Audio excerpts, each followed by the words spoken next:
Stock market को लेके बहुत सारे लोगों में एक्साइटमेंट आता है। इसमें कोई बड़ी बात नहीं है, सब लोग इसमें पैसा बनाना चाहते हैं और क्विक पैसा भी दिखता है इसमें। लेकिन जो मेरा एक्सपीरियंस रहा तो उसमें मैंने पाया कि ज्यादातर लोग जो लॉस करते हैं ना वो इसलिए करते हैं कि बिना नॉलेज के इसके अंदर घुस जाते हैं। और उसमें बाकी तो आप नॉलेज छोड़ ही दो कि ट्रेड कैसे करेंगे और चार्ट रीडिंग कैसे होती है। कई बार जब मैं देखता हूँ कि भाई अपना खोल के दिखाइए चार्ट, तो वो उनका चार्ट भी देखते ही समझ में आ जाता है कि चार्ट ही लगाना नहीं आता लोगों को। तो ये एक बहुत बड़ी समस्या है। तो मैं काफी दिनों से सोच रहा था कि एक जो मैं है वीडियो बना दूं कि चार्ट कैसे लगाया जाता है, मतलब क्या बेसिक सेटिंग उसमें होनी चाहिए। अब इसमें बात क्या हो गई है चार्ट लगाने में कि देखिए हर आदमी का अलग स्टाइल हो सकता है। तो मैं ये नहीं कह रहा हूँ कि जो मेरा चार्ट लगाने का स्टाइल है वो ही सत्य है। किसी और आदमी का यदि कुछ और स्टाइल हो तो वो अपने हिसाब से चल सकता है यदि वो प्रॉफिटेबल है। लेकिन ये नोविस जो आदमी है, नया जो आदमी है, उसके लिए बेसिक है कि ये लगाइए। मेरे लिए तो ये फाइनल चार्ट है। मैं क्लैरिटी पसंद करता हूँ, क्योंकि जैसे मैं कुछ लोगों के चार्ट देखता हूँ ना तो किसी का तो बिल्कुल दुनिया भर की लाइनें खींची हुई मिलेगी और तामझाम, ये इंडिकेटर वो इंडिकेटर, इतना कॉम्प्लिकेटेड होता है कि इसको आप समझ ही नहीं सकते हो। और कुछ लोग का चार्ट ऐसा होता है कि जैसे आज तक उन्होंने चार्ट खोला ही ना हो, बस रैंडमली वो लोग अपनी वॉच लिस्ट में जाते हैं और सीधा बाई सेल बटन दबाते हैं, जैसे एक लॉटरी सिस्टम सट्टा टाइप से आदमी का चल रहा हो। तो एक बेसिक चार्ट सेटअप होना चाहिए। तो वो मैं चार्ट सेटअप बताने की कोशिश करूंगा। और ये मैंने ओबीएस करके एक आता है रिकॉर्डिंग सिस्टम, ये मैंने सीखा है अभी। पहले मुझे नहीं आता था तो इसलिए पहले मैं इस तरह का वीडियो नहीं बना पा रहा था। तो अब हो सकता है आने वाले वीडियो और बेटर हो और आपको देखने में मजा आए। तो चार्ट पे शुरू करते हैं। तो मैंने क्या किया है, वीडियो को स्ट्रीमलाइन करने के लिए दो हिस्सों में बांट लिया है पैनल। एक तरफ जो करके दिखाएंगे हम लोग, मतलब जो चार्ट है उसको एनालाइज कर सकें, और दूसरी साइड में मैंने एक पट्टी लगा दी है, बेसिकली नोट्स टाइप से ये काम करेगा। तो ये एक तो इससे मैं बहकूंगा नहीं बात करने में कि लंबा ही हो गया बहुत ज्यादा वीडियो, और दूसरा आपको भी समझ में आ जाएगा की पॉइंट कि क्या क्या चल रहा है। ठीक है। तो जैसा कि टाइटल है एसकेटीपीएडी चार्ट सेटअप, कम लाइनें ज्यादा समझ। तो सीधा मतलब यह है कि सिंपल चार्ट मैं पसंद करता हूँ, क्लियर चार्ट मैं पसंद करता हूँ, ताकि मेरा एनालिसिस भी क्लियर रहे। और ये एसकेटीपीएडी का चार्ट है। आप लोग को इसमें आर्गुमेंट हो सकते हैं कि भाई ये चाहिए वो चाहिए, तो वो आपका अपना खुद का मन की बात है। मेरे लिए ये काम करता है। तो बेसिकली यदि आप पहली तो बात कि आपको चार्ट चाहिए क्यों। तो शुरू यदि हम करें इसमें चार्ट क्यों चाहिए, तो देखिए जो स्टॉक मार्केट है उसको आपको एनालिसिस करना पड़ेगा किसी तरह का, तभी तो आप उसमें डिसाइड करेंगे बेस्ड ऑन एनालिसिस कि भैया रेट ऊपर जाएगा शेयर का या नीचे जाएगा। तो ये जो एनालिसिस है बेसिकली दो तरीके का होता है। एक तो होता है फंडामेंटल। फंडामेंटल एनालिसिस का क्या मतलब है कि आप कंपनी की बैलेंस शीट को देख रहे हैं बेसिकली। ठीक है। उसका ये देख रहे हैं कि वो कितने का माल बेच रहा है, कितने का खरीद रहा है, उसको कितना प्रॉफिट हो रहा है। तो जो बुक के अंदर, किताब के अंदर जो उसकी रियल एसेट है, रियल वैल्यू है, उसके हिसाब से आप पहचानते हैं कि ये कंपनी भविष्य में क्या काम करेगी। और इस तरह का एनालिसिस लॉन्ग टर्म में काम करता है। ठीक है। तो इसलिए लॉन्ग टर्म इन्वेस्टर तो इस पे जाते हैं जिनको स्टॉक मार्केट में बना रहना होता है। ठीक है। लेकिन कई बार क्या होता है कि चीजें चार्ट पे पहले दिख जाती हैं और बैलेंस शीट में बाद में आती हैं। अब उसको लोग बोल सकते हैं कि इंटरनल इंफॉर्मेशन भी होती है लोगों के पास, या कुछ भी बोल सकते हैं। हकीकत यह है कि चार्ट पे जो लोग ट्रेडर होते हैं या जो भाव होता है, भाव कंपनी की बैलेंस शीट से भी पहले चलता है। मतलब बैलेंस शीट तो काम हो रहा है, ऑर्डर आ रहा है, लेकिन बैलेंस शीट तो हर 3 महीने में बनेगी क्वार्टरली पे। लेकिन इंफॉर्मेशन वो कहीं ना कहीं से सिग्नल से लोग इतने स्मार्ट होते हैं कि समझ जाते हैं कि भाई ये कंपनी अच्छी करने वाली है। तो बेसिकली आपको प्राइस का मूवमेंट चार्ट पे पहले दिख जाता है। इसलिए बहुत सारे लोग जो ट्रेडिंग करते हैं वो बेसिकली चार्ट को ही भगवान मानते हैं, और इसको हम बोलते हैं टेक्निकल एनालिसिस। तो टेक्निकल एनालिसिस में जो चार्ट होता है वो देखते हैं। चार्ट क्या होता है, चार्ट में केवल दो कंपोनेंट होते हैं। पहला प्राइस, और जैसे वो सीरीज आई थी जो उसमें बोलता है कि भाव भी भगवान है, तो प्राइस होता है और दूसरा होता है टाइम। तो बेसिकली एक सिंपल ग्राफ होता है जिसमें आपकी जो एक्स एक्सिस होती है उस पर प्राइस रहेगा, और जो नीचे की वाई एक्सिस होती है जो हॉरिजॉन्टल होता है उस पर रहता है टाइम। तो खड़ी डंडी और पड़ी डंडी। ठीक है। तो उसमें प्राइस और टाइम रहेगा। अब दूसरी बात ये होगी कि भैया आपने ये तो बता दिया, और ये चार्ट आप यहाँ इस साइड में मेरे लेफ्ट हैंड साइड में देख भी रहे होंगे।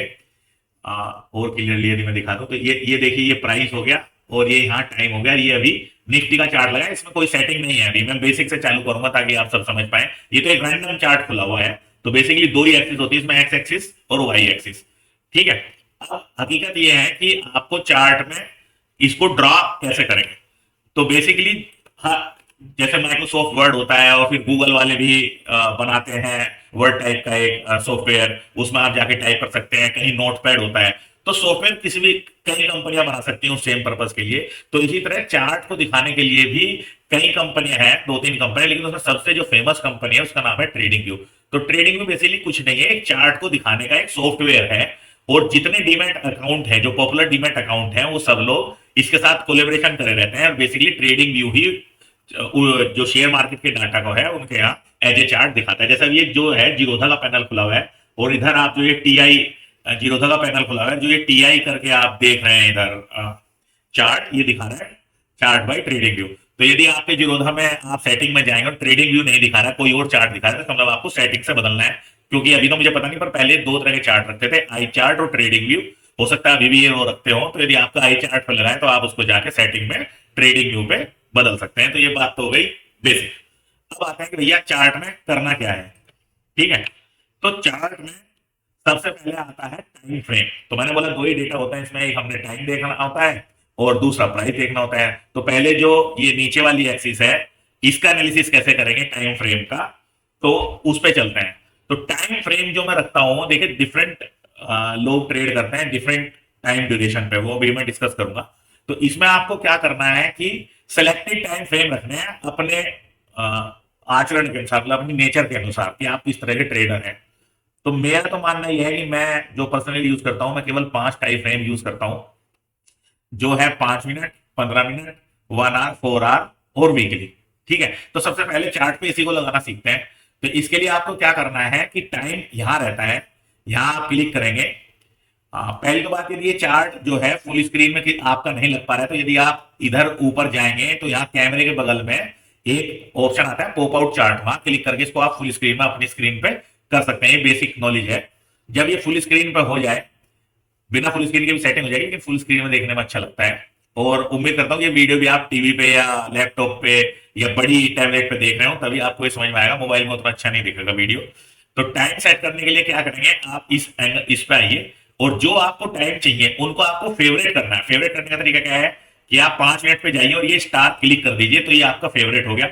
फिर 15 मिनट पे क्लिक कर दिए, 15 मिनट आपका फेवरेट हो गया।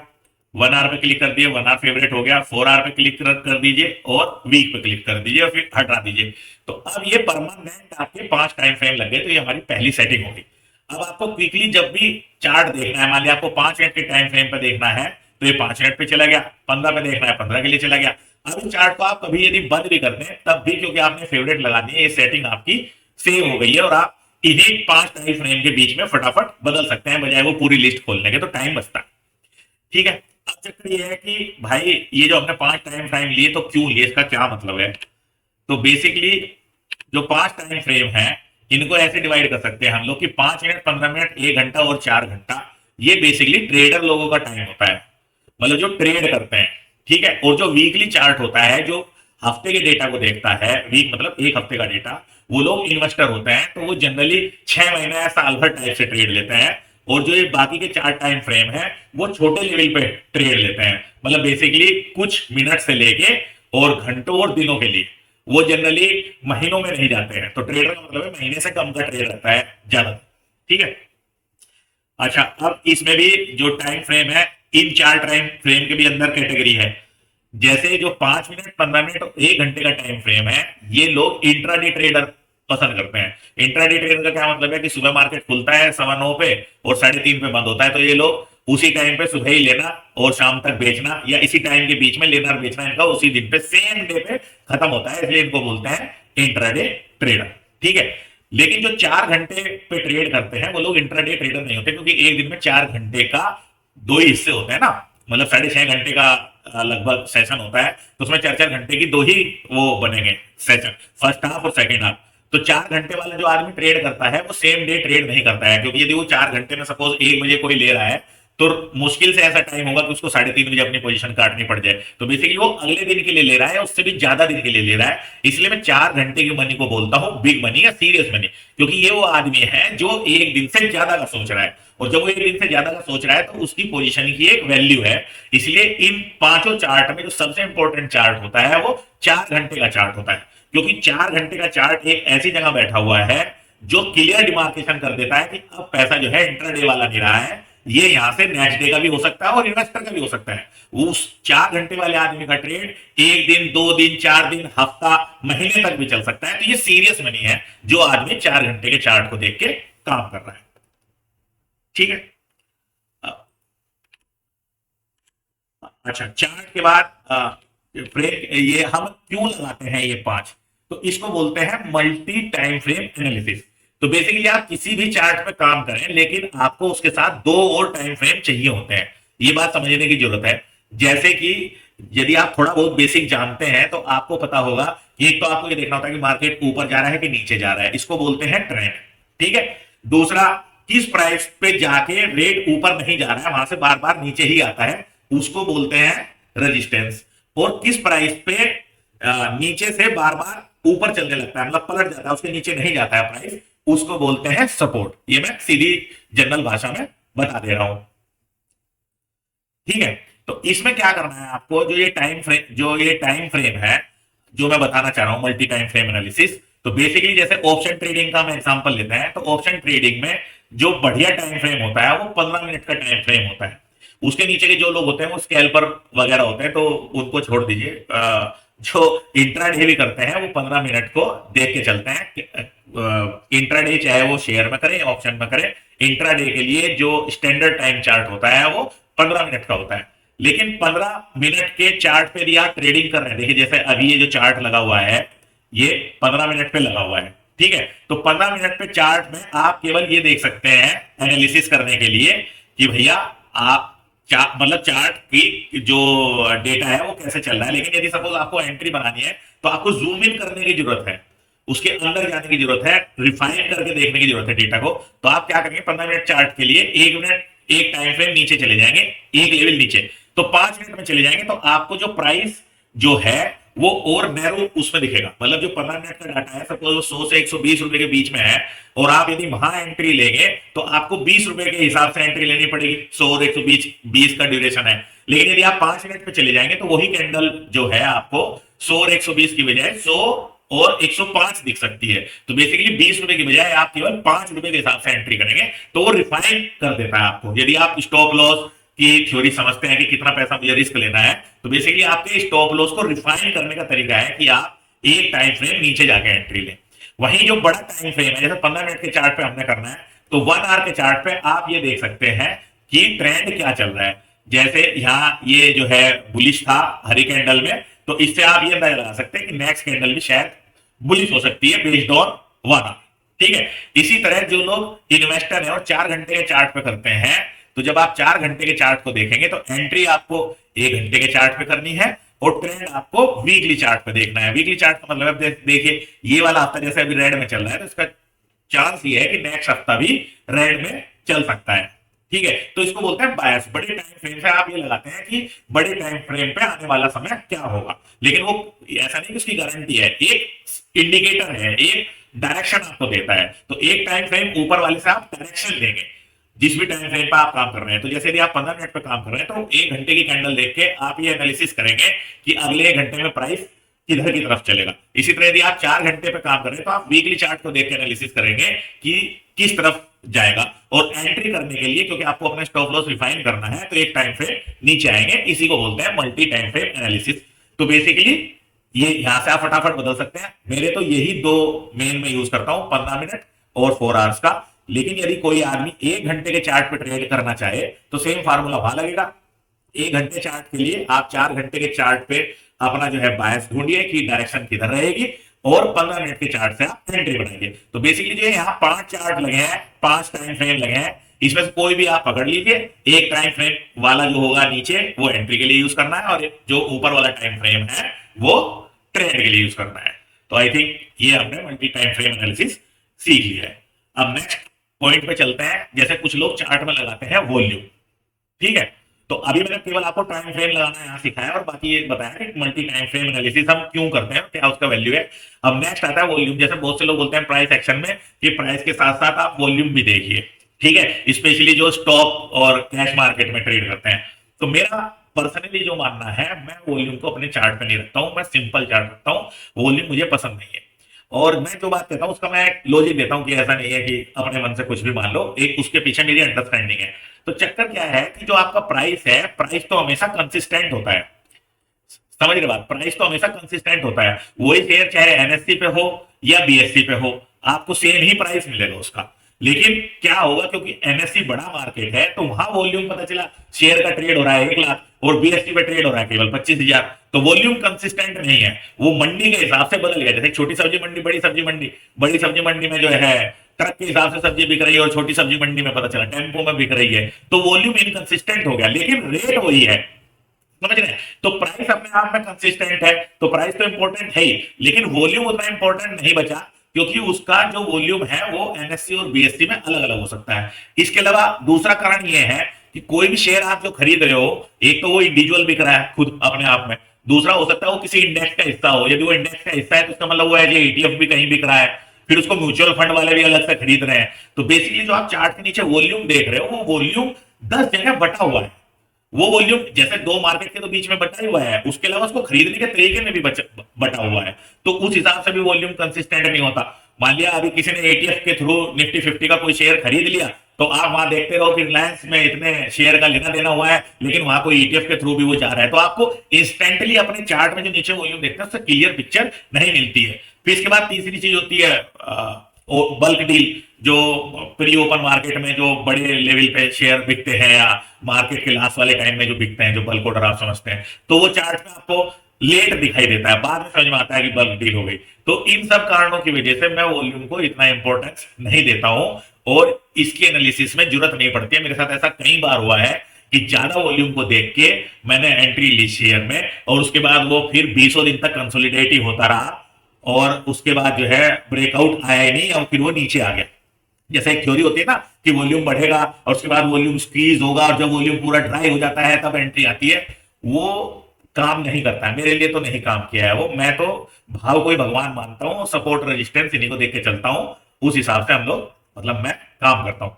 तो ये बात हो गई कि मैं वॉल्यूम क्यों नहीं रखता हूँ, क्योंकि वॉल्यूम मेरे लिए कंफ्यूजन ज्यादा है और क्लैरिटी कम है। और जैसे इसका टाइटल है ना कि भैया हमको तो क्लियर रखना चार्ट, ठीक है। तो अभी तक मैंने आपको बताया कि चार्ट में केवल हमको टाइम फ्रेम को ज्यादा वैल्यू देनी है, तो टाइम वाला हमारा काम पक्का हो गया, वॉल्यूम हमको चाहिए नहीं। और ये मेरी ओपिनियन है, आपकी ओपिनियन कुछ और हो सकती है। अब वॉल्यूम के बाद आता है कि भैया चार्ट किस तरह का लगाएं। तो ये जो आप चार्ट देख रहे हैं, ये चार्ट जो है, यहाँ मैं कंफ्यूज हो रहा हूँ, मेरे पास दो स्क्रीन लेफ्ट और राइट। तो ये जो चार्ट है, ये चार्ट दो तरीके से लगा सकते हैं, और ये टाइप पता करने के लिए यहाँ टाइप जो टाइम फ्रेम जहां से आपने लगाया उसके नेक्स्ट आता है। तो एक तो आता है कैंडल, और दूसरा आता है भैया इसमें लाइन चार्ट, ये लाइन के रूप में आपको डेटा मिलेगा, ठीक है। तो इसमें क्या करना है कि आपको ये समझना है कि कौन सा लगाए। तो मैं पर्सनली कैंडल चार्ट पसंद करता हूं, ज्यादातर जो फेवरेट है लोगों का वो कैंडल चार्ट होता है, लेकिन उसके अलावा भी उसमें 10 तरीके के चार्ट हैं। तो जो सेकंड मोस्ट पॉपुलर है वो लाइन चार्ट है। तो मैं इन दोनों चार्ट का अंतर बता दे रहा हूं कि इन दोनों चार्ट का अंतर क्या है। तो जो लाइन चार्ट होता है, बेसिकली लाइन चार्ट में आपको दो ही चीज दिखाई देंगी। जैसे मैं अभी यहाँ पे लाइन चार्ट लगा दूं तो आपको इधर पैनल में भी समझ में आ जाएगा। तो ये देखिए जो लाइन चार्ट है, आपको दो ही चीज दिखाई देंगी, प्राइस और टाइम। और दूसरा ये बस केवल हाई लो दिखाता है, ठीक है। और एक किस्म से 2D व्यू है, मतलब 2D का मतलब टाइम और प्राइस दो ही चीज दिखा रहा है, ठीक है। लेकिन जब आप कैंडल स्टिक में आ जाते हैं, तो कैंडल स्टिक में मजेदार बात क्या है कि ये 3D हो जाता है। 3D का मतलब क्या हुआ कि ये ओपन हाई लो क्लोज, जो ये एक कैंडल है। जैसे अभी ये कैंडल सपोज मैं 15 मिनट पे लगा दूं और इसको हम जूम करते हैं, ये रेड वाली कैंडल देखिए, यदि मेरा कर्सर आ रहा तो हाँ, ये जो रेड वाली कैंडल है, ये केवल प्राइस और टाइम नहीं बता रहा है, ये भी बता रहा है कि इस 15 मिनट के अंदर ये कैंडल जो है ये 15 मिनट की है। अभी मैं इसको आगे डिस्कस करूंगा। इस 15 मिनट के अंदर ये यहां ऊपर आप ये देखेंगे, ओ मतलब ओपन प्राइस, एच मतलब हाई, एल मतलब लो प्राइस और सी मतलब क्लोज। तो इस 15 मिनट के अंदर रेट कहां तो ओपन हुआ, कहां इसका अधिकतम हाई गया, कितना लो रहा, और कहां जाके ये 15 मिनट की लड़ाई बंद हुई। तो ये आपको 4 एडिशनल डेटा और मिलता है। जब आप लाइन चार्ट पे जाएंगे तो 15 मिनट पे यदि आप रखेंगे कर्सर, तो आपको केवल एक बिंदु मिलेगा, वो बता देगा कि भैया ये प्राइस जो है क्लोज हुआ 23,374 पे। लेकिन आपको ये लड़ाई नहीं पता चलेगी कि वहां ऊपर नीचे जो रस्सा कसी हुई बायर और सेलर के बीच में, वो नहीं पता चलेगी। तो कैंडल चार्ट देखने का मतलब ये होता है लाइन के मुकाबले कि आपको ये रस्सा कसी पता चलती है, और इसको मैं बोलता हूं थर्ड डायमेंशन। तो बेसिकली कैंडल स्टिक चार्ट देखने से आपको थर्ड डायमेंशन मिल जाता है। अच्छा, जिन लोगों के चार्ट पे ये ओपन हाई लो और क्लोज नहीं आ रहा है, तो आपको यहाँ सेटिंग में जाना है।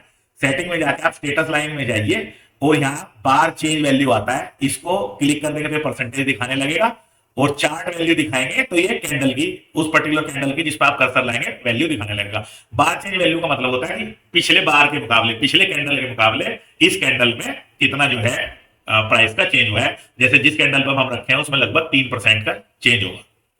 ठीक है, तो ये बात हम समझ गए कि हमको टाइम फ्रेम मैंने बता दिया 5 रखने हैं, और जो चार्ट टाइप है वो हमको कैंडल रखना है, लाइन चार्ट नहीं रखना है। क्योंकि लाइन चार्ट का मेरे पास एक तरीका है, वो अभी हम आगे कवर करेंगे इसमें। ठीक है, तो अब क्योंकि हमको कैंडल चार्ट लगाना है तो थोड़ा जो है कैंडल के बारे में समझ लेते हैं कि कैंडल का क्या मतलब है। तो पढ़े आप कितनी अंग्रेजी पढ़ लो, मैं भी जो है जब नया स्टॉक मार्केट में आया तो एक बार में क्लिक नहीं करता, कई बार ऐसा जाता ना आप ब्लॉक हो जाते हो। तो ये लोग बोलते थे कैंडल चार्ट कैंडल चार्ट, मेरी समझ में नहीं आया। फिर जब पढ़ना चालू किया तो समझ आया कैंडल का मतलब भैया सीधी आम भाषा में मोमबत्ती होती है, और मोमबत्ती में जो है ये बत्ती हो गई। बस अंतर ये है कि ये मोमबत्ती दोनों तरफ से जलती है। ऊपर से इसको सेलर लोग जलाते हैं तो ये नीचे को पुश होता है प्राइस, और नीचे से बायर लोग जलाते हैं तो ये ऊपर हो जाता है। ठीक है, तो दो जो इसकी बत्ती हो गई इसको हम अंग्रेजी में बोलते हैं विक। तो सेम ही बस हमको यहां यूज करना है। जो बीच का हिस्सा है ये हो गया बॉडी, और ऊपर और नीचे इसके हो गई विक। ये सिंपल मोमबत्ती से ही एनालॉजी ली गई है इसकी, और कुछ नहीं है। ठीक है, अच्छा अब इसमें इंपॉर्टेंट बात क्या है, जब नए नए लोग होते हैं उनको ये नहीं समझ में आता है कि इस कैंडल के रंग का मतलब क्या है। कुछ लोग क्या समझते हैं कि कैंडल का रंग पिछली कैंडल के हिसाब से बदला है। ठीक है, जबकि ऐसा नहीं होता है। कैंडल का रंग अपने खुद के कैंडल पे डिपेंड करता है। मतलब जो ये आप कैंडल देख रहे हैं 15 मिनट की, यदि इधर मैं दिखा दूं आपको, ये जो 15 मिनट की कैंडल आप देख रहे हैं, इस 15 मिनट की कैंडल का रंग इस बात से फर्क नहीं पड़ता कि इससे पहले की कैंडल क्या थी या इसके बाद की कैंडल क्या है। ये कैंडल का कलर अपने खुद के जो इसके अंदर हुआ है इस 15 मिनट में, उस एक्शन में डिपेंड करता है। तो जैसे मैंने आपको बताया ओपन वैल्यू, हाई वैल्यू और लो और क्लोज, ये 4 होती हैं। तो कहने का मतलब है कि जैसे आप यहां देखिए राइट हैंड साइड पे, यदि कैंडल 0 मिनट पे जैसे चालू हुई, इस रेट पे खुली, उसके बाद पढ़े रेट यहां चला गया हो, लेकिन 5 मिनट के बाद जब ये कैंडल बंद हुई, ठीक है, 5 मिनट के बाद जब ये लड़ाई बंद हुई तो उसका प्राइस कहां बंद हुआ, यदि ये ओपन प्राइस से ऊपर बंद हुआ तो इस कैंडल का कलर ग्रीन होगा, इसको हम बोलते हैं बुलिश कैंडल। ठीक है, और इसके उलट खुलने के बाद यदि प्राइस जहां ओपन था उसके नीचे बंद हुआ तो इसको हम बोलेंगे बेरिश कैंडल, और ये हो गई आपकी रेड कलर की कैंडल। तो बेसिकली कैंडल का कलर पिछली कैंडल से नहीं बदलता है, अपनी खुद की लड़ाई से बदलता है। बेसिकली कि उस टाइम फ्रेम की उस पर्टिकुलर कैंडल में क्या बायर जीते या सेलर जीते, ये बताता है। पिछली और अगली कैंडल से उसका कोई लेना देना नहीं है। ये एक इंपॉर्टेंट पॉइंट आपको ध्यान में रखना है यदि आप नए इन्वेस्टर या ट्रेडर है। ठीक है, ये बात मैंने आपको बता दी। अब इसको मैं आपको एग्जांपल दिखाने के लिए यहां दिखा दे रहा हूं। तो कई बार आपको इस तरह का चार्ट दिखाई देगा, आप देखोगे ग्रीन कैंडल है, उसके बाद देखिए ये कैंडल है तो इस रेट के ऊपर, लेकिन ये फिर भी रेड बनी। ये क्यों रेड बनी, इसका मतलब ये हुआ कि करीब 140 रुपए के आसपास चालू हुआ था इसका रेट, और ये उसके बाद बंद हुई 140 के नीचे, इसलिए रेड कलर हो गई। और यही यहां यदि आप नीचे देखें तो यहां उल्टा हुआ। पहले जो है ये ग्रीन कैंडल है, ये कैंडल इसके ऊपर है, लेकिन इस पर्टिकुलर कैंडल में भी सेलर जीते, तब भी इसका कलर जो है रेड है। और ये ग्रीन जो कैंडल है, ये देखिए इस रेड वाली कैंडल के नीचे है, तो रेट इससे नीचे है, लेकिन ये ओपन होने के बाद क्लोज ऊपर भी, इसलिए इसका रंग ग्रीन हो गया। तो बेसिकली आप समझ गए होंगे कि कैंडल का कलर पिछली कैंडल से फर्क नहीं पड़ता है, बल्कि उस कैंडल में क्या हुआ इस बात से फर्क पड़ता है। ठीक है, और ये मैं बिना भाई कट के और बिना प्रैक्टिस के वन वो मैं कर रहा हूं, क्योंकि इतना टाइम मेरे पास रहता नहीं है। तो sometimes I fumble, but I try to repeat that concept 2-3 times. तो आप समझ तो जाते होंगे। यदि एक आध लाइन में वर्ड इधर उधर हो जाए तो उसको पकड़ के मत बैठे, मसला समझे। ठीक है, तो ये कैंडल की बात हो गई कि भैया कलर उसमें नहीं होता है। अब कैंडल का हमको एक और दूसरा जो पॉइंट है इंपॉर्टेंट, कि कैंडल का कलर टाइम फ्रेम के हिसाब से चेंज हो सकता है। भाई जैसे भी आप 5 मिनट की कैंडल देख रहे हैं तो उस 5 मिनट के अंतराल पे आप लड़ाई को देख रहे हैं बायर और सेलर के बीच में। जैसे आप 9:15 पे लड़ाई देख रहे हैं, फिर 9:20 पे लड़ाई देख रहे हैं, फिर 9:25 पे लड़ाई देख रहे हैं। लेकिन यदि आप 5 मिनट के बाद चार्ट को बदल के 15 मिनट में कर दें तो वो लड़ाई फिर आप 15 मिनट के लिए देख रहे हैं। बेसिकली जो 3-5 मिनट की कैंडल है वो मिलके एक 15 मिनट की कैंडल में आ गई, तो उसकी जो शेप होगी वो शेप भी बदल जाएगी और हो सकता है कि कलर भी बदल जाए। जैसे पहले 5 मिनट की कैंडल हो सकती है रेड हो और बाद की 2 कैंडल ग्रीन हो और तीनों मिला के ग्रीन बन जाए, है ना। तो उस हिसाब से आपका एनालिसिस करना पड़ेगा कि कैंडल किस टाइम फ्रेम पे हम देख रहे हैं। तो इसका मतलब क्या हुआ कि जो लोग खाली कैंडल के हिसाब से ट्रेड करते हैं वो लंबे टाइम फ्रेम पे ट्रेड नहीं कर सकते हैं। Candle is good for scalping. Scalping का मतलब तो बिल्कुल छोटे टाइम फ्रेम पे करते हैं जो कैंडल टू कैंडल चलते हैं। मतलब जैसा आपने ग्रीन कैंडल देख ली तो आप उसका अंदाजा लगा रहे हो कि अगली कैंडल ग्रीन होगी कि नहीं होगी, ठीक है। तो कैंडल के लेवल पे ट्रेड करना मुश्किल है भाई। कैंडल यदि आपने वीकली देख ली तो वो तो इतनी बड़ी कैंडल है कि उसके बाद ऑब्वियसली नेक्स्ट वीक का डेटा आपको पता चल जाएगा, या 1 आवर की देख ली तो नेक्स्ट 1 आवर का पता चल जाएगा। लेकिन हकीकत यह है कि हम जिस भी टाइम फ्रेम पे काम करते हैं हम एक कैंडल के लिए नहीं करते हैं ना। मतलब यदि आप 15 मिनट के टाइम फ्रेम पे इंट्रा डे कर रहे हैं तो आप इसलिए ट्रेड नहीं कर रहे हैं ना कि अगली 15 मिनट में निकल जाओ। 15 मिनट के टाइम फ्रेम पे काम करने का मतलब है कि दिन तो मेरा पूरा 6 घंटे का है ना इंट्रा डे में भी, तो वो मेरा ट्रेड 1 घंटे का भी हो सकता है, 1.5 का भी हो सकता है, 2 का भी हो सकता है और हो सकता है 15 मिनट का रह जाए। तो जो टाइम ड्यूरेशन है वो एक कैंडल से ज्यादा की है। बेसिकली मल्टीपल कैंडल्स का आप ट्रेड ले रहे हैं तो कैंडल टू कैंडल ट्रेड करने में ये प्रॉब्लम है कि आप जो है नेक्स्ट कैंडल तो प्रेडिक्ट कर लेंगे लेकिन दूसरी तीसरी या चौथी कैंडल को प्रेडिक्ट करना कैंडल चार्ट के हिसाब से बहुत मुश्किल होता है। उसके बाद फिर आपको और तरह की स्ट्रेटजी चार्ट में लगानी पड़ती है। इसलिए मैं कैंडल का जो यूज करता हूं मैंने यहां लिख दिया है, कैंडल का यूज होता है केवल एंट्री और एग्जिट के लिए। तो बेसिकली आपको ये पता चल जाता है कि जब आप पर्टिकुलर सपोर्ट पे हैं, है ना, नीचे से प्राइस ऊपर आ रहा है तो वहां किस तरह की कैंडल बन रही है, ये जो रेजिस्टेंस पे है तो वहां किस तरह की कैंडल बन रही है। शेप ऑफ कैंडल से आप पता लगाते हैं, जिसको मैं आज इसमें डिस्कस नहीं करूंगा, वो किसी और दिन जब मैं दूसरा एक करूंगा ट्रेडिंग के ऊपर वीडियो नेक्स्ट वाला, उसमें हम लोग करेंगे, ठीक है। तो बेसिकली सपोर्ट रेजिस्टेंस पता करने के लिए, एंट्री एग्जिट एनालिसिस के लिए और ट्रेंड रिवर्सल के लिए आपको कैंडल देखनी है उस पर्टिकुलर पॉइंट पे। लंबे ट्रेड के लिए कैंडल ठीक नहीं है, इसीलिए भी स्कैल्पिंग में पैसा नहीं बनता है, क्योंकि वो लोग कैंडल पे खेलते हैं तो उनका नेक्स्ट कैंडल तो उनका प्रेडिक्ट हो जाता है और फिर उससे वाली कैंडल नेक्स्ट वाली मतलब तीसरी कैंडल उनकी प्रेडिक्ट नहीं होती है और वहां से प्राइस रिवर्सल हो जाता है और लोग इसलिए लूज करते हैं। ऑप्शन में तो ये सबसे बड़ा प्रॉब्लम है कि जितने ऑप्शन में लोग काम करते हैं यदि वो कैंडल में काम करते हैं तो इसीलिए मामला फेल हो जाता है, क्योंकि वो चार्ट में से एक बहुत छोटी चीज उठा के उन्होंने अपना एनालिसिस एक बहुत छोटी चीज पे डिपेंडेंट कर लिया है, जबकि बड़ा पैसा या कोई भी आदमी उस कैंडल को नहीं देखता है। मतलब आप सीधा समझिए ना, मैंने आपको बताया कि 4 घंटे वाला पैसा क्यों बड़ा होता है, क्यों सीरियस मनी होता है। तो जो 4 घंटे पे चार्ट पे काम कर रहा है वो उसके लिए 5 मिनट की कैंडल में क्या होने वाला है 6-7 कैंडल पे कोई फर्क नहीं पड़ता, है ना। अच्छा, अब इसके बाद फिर हम दो चीज, मैं टाइम फ्रेम मैंने आपको बता दिया, कैंडल चार्ट समझा दिया, ठीक है, कैंडल चार्ट और लाइन चार्ट के बीच में अंतर समझा दिया। अब नेक्स्ट आते हैं कि भैया लाइन चार्ट नहीं है तो इसके लिए मैं क्या करता हूं। तो लाइन चार्ट के बजाय मैं यूज करता हूं मूविंग एवरेज। तो मूविंग एवरेज क्या होता है, बेसिकली प्राइस का एवरेज है चलते हुए, मूविंग मतलब चलते हुए प्राइस का एवरेज है, और सिंपल मूविंग एवरेज होता है। तो जैसे मैं 2 मूविंग एवरेज लगाता हूं, 8 और 24, तो 8 मूविंग एवरेज का मतलब यह है कि जो पिछली 8 कैंडल है, 1 2 3 4 5 6 7 8, इन 8 का जो भी क्लोज प्राइस है वो जोड़ो और डिवाइड बाय 8 कर दो और उसका जो आएगा पॉइंट एवरेज उसको उठा के यहां एक बिंदी लगाओ और ऐसे चार्ट बनाना चालू करो।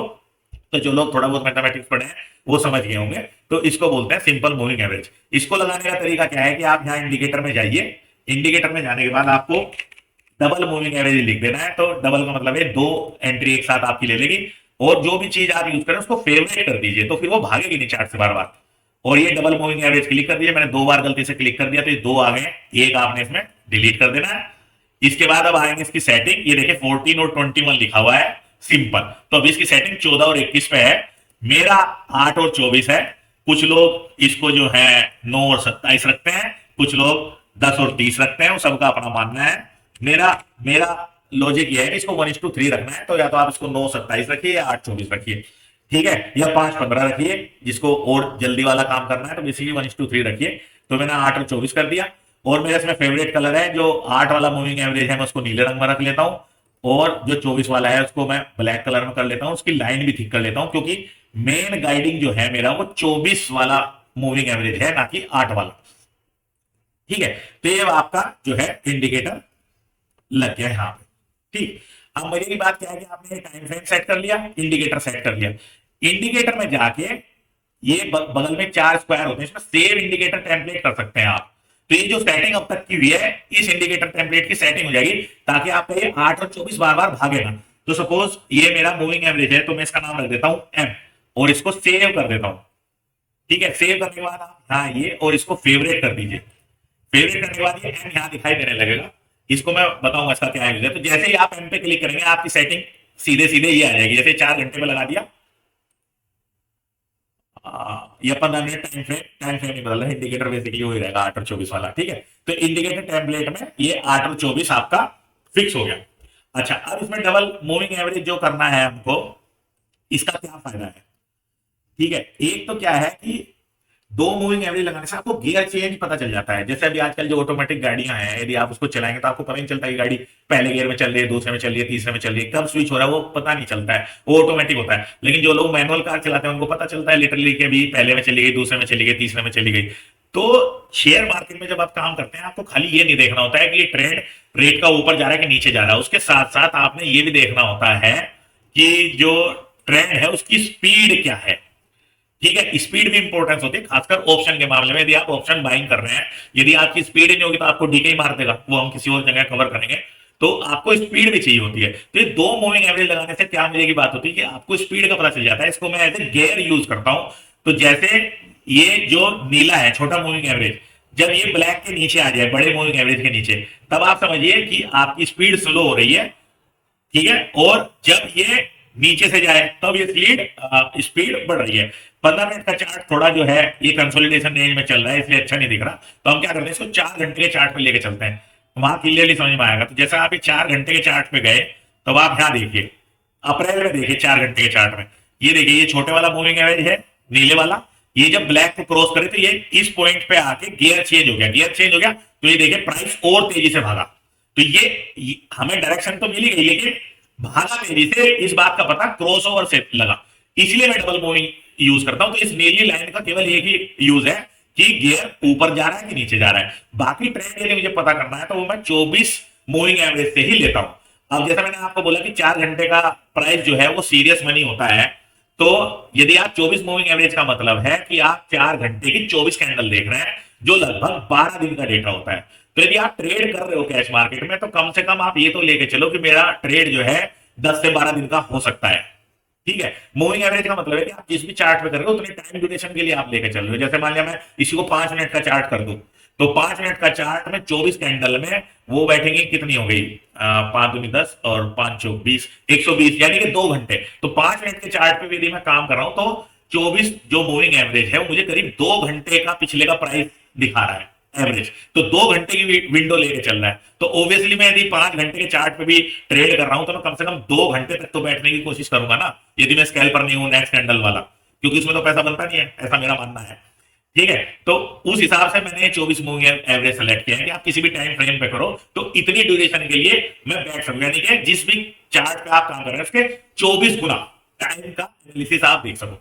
तो यदि मुझसे कोई पूछे कि ट्रेंड कैसे पता करना है, तो मूविंग एवरेज लगाने का फायदा क्या होता है कि एक तो यदि ब्लैक लाइन के ऊपर रेट है तो सीधा सीधा आपको पता चल गया कि आपका ट्रेंड बुलिश है, और यदि ब्लैक लाइन के नीचे है, बड़े मूविंग एवरेज 24 के नीचे है, तो आपका ट्रेंड जो है बेरिश है। अब इसके लिए वो जो मैंने बताया था ना आपको कि एक टाइम फ्रेम ऊपर देखना है, वो भी यहाँ बचत हो जाती है। मतलब बेसिकली मैं 4 घंटे के चार्ट में हूं तो भी अब मुझे वीक देखने की जरूरत नहीं है, मेरा वो काम मूविंग एवरेज से भी हो सकता है। ठीक, अच्छा, अब कुछ लोग क्या करते हैं, सिंपल मूविंग एवरेज की बजाय ईएमए लगा रहे हैं, वो एक्सपोनेंशियल मूविंग एवरेज होता है।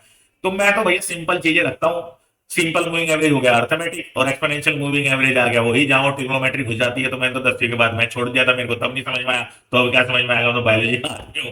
तो एक्सपोनेंशियल मूविंग एवरेज बेसिकली क्या होता है कि बजाय वो 8 कैंडल के रेट को बराबर मान के और उनको एवरेज करे, जो लास्ट वाली कैंडल होती है जो अभी खत्म हुई है उसको कुछ थोड़ी सी ज्यादा वैल्यू दे देता है, उससे पिछली कैंडल को उससे थोड़ी कम। तो वो क्या करता है, उसमें एक हायरार्की बना देता है, जो मतलब जो सबसे पहली कैंडल है उसकी वैल्यू तो कम मान लेगा, और जो लास्ट में बनती हुई कैंडल आ रही है उसको ज्यादा मान लेगा। तो उन्होंने इस पे एक्सपोनेंशियल लगा दिया, बस ये गुणा भाग किया है। और मेरे हिसाब से इस गुणा भाग का कोई ज्यादा फर्क पड़ता नहीं है। तो मैं तो भैया अपना सादा चार्ट मेरे को रखना है, सिंपल जो मेरे को समझ में आए, तो मैं तो सिंपल मूविंग एवरेज रखता हूँ, ज्यादा चक्कर में नहीं पड़ता हूँ, 2 मूविंग एवरेज रखता हूँ। अच्छा, लाइन चार्ट में मैंने आपको बताया था कि हाई एंड लो पता चलता है, तो सेम जो मजा है यदि आप इसको सपोज 1 घंटे के चार्ट पे करके दिखा देता हूं मैं, ये यही फायदा होता है मल्टी फ्रेम एनालिसिस का कि आपको कहां देखना है। तो देखिए इस पे आपको जो हाई एंड लो दिख जाएंगे। जैसे ये ब्लैक लाइन है तो इसका मतलब यहाँ पे हाई है, ये रहा, ठीक है, ये नीचे आया तो ये लो बन गया, फिर ये यहाँ हाई बन गया, ये यहाँ लो बन गया, ये हाई बन गया।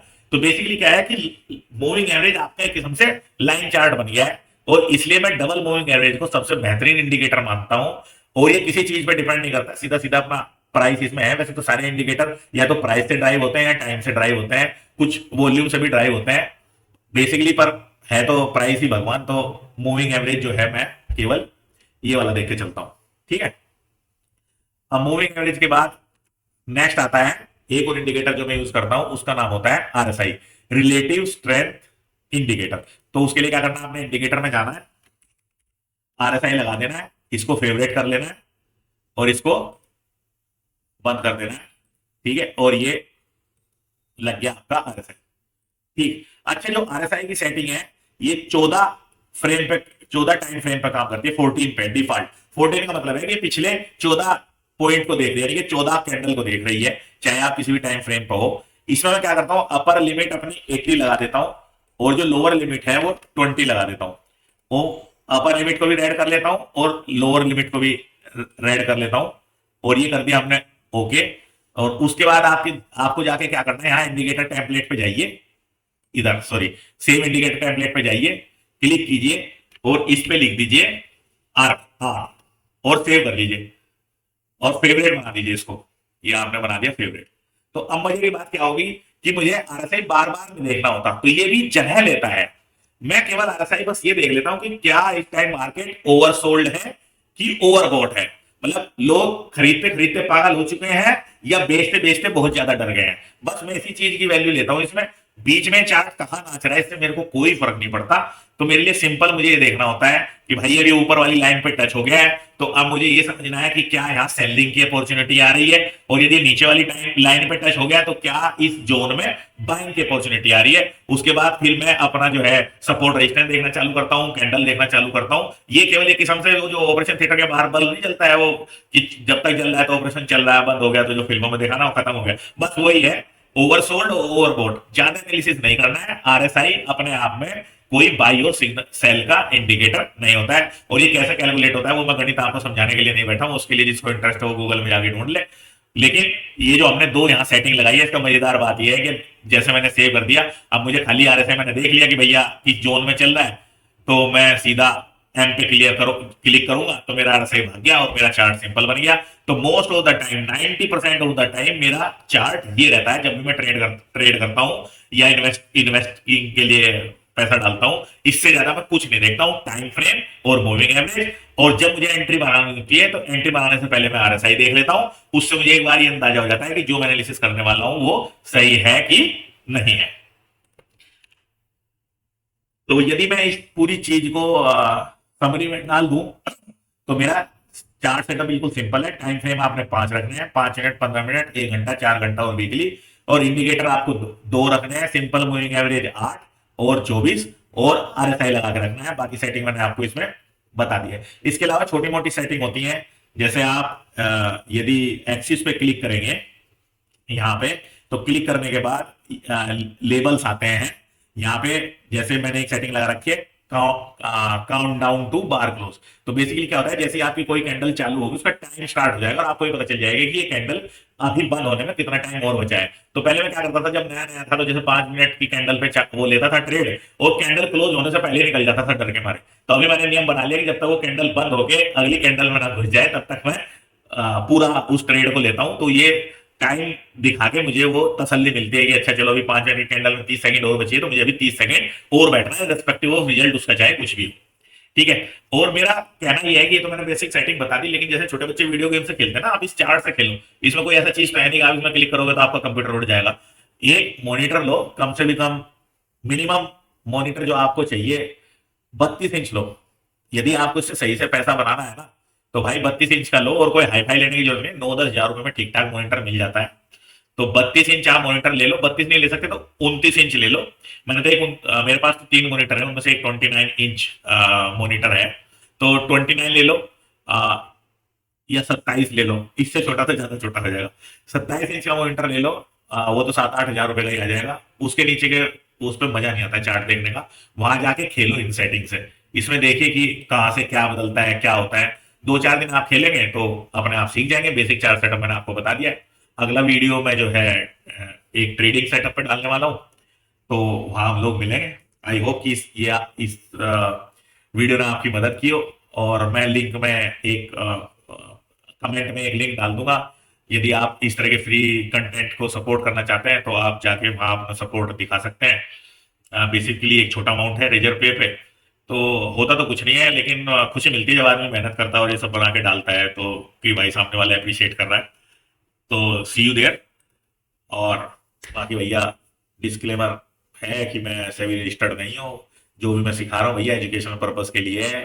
पहली बात, मैं किसी को देता नहीं हूँ कॉल बाइक टिप्स। मैं ये इसलिए बना रहा हूँ कि आपका पैसा बचे, लॉस ना हो। मैं बेसिकली, मेरा जो पूरे एजुकेशन कंटेंट का जो मतलब है, चाहे इंस्टाग्राम पे चाहे फेसबुक पे हो, कि मैं जो हूँ मोटरसाइकिल नहीं बेच रहा हूँ भाई, मैं बेच रहा हूँ हेलमेट। क्योंकि मैं ऐसे कई लोगों को जानता हूँ जिन्होंने लाखों रुपए का नुकसान कर लिया है, मेरे जानने वालों में भी। तो मैं चाहता हूँ कि आप बिना ज्ञान के ये लॉस ना करें। पैसा बनेगा नहीं बनेगा वो बाद की बात है, जो आपने ऑलरेडी कमा रखा है वो लॉस नहीं होना चाहिए। तो see you in the next video. Thank you very much.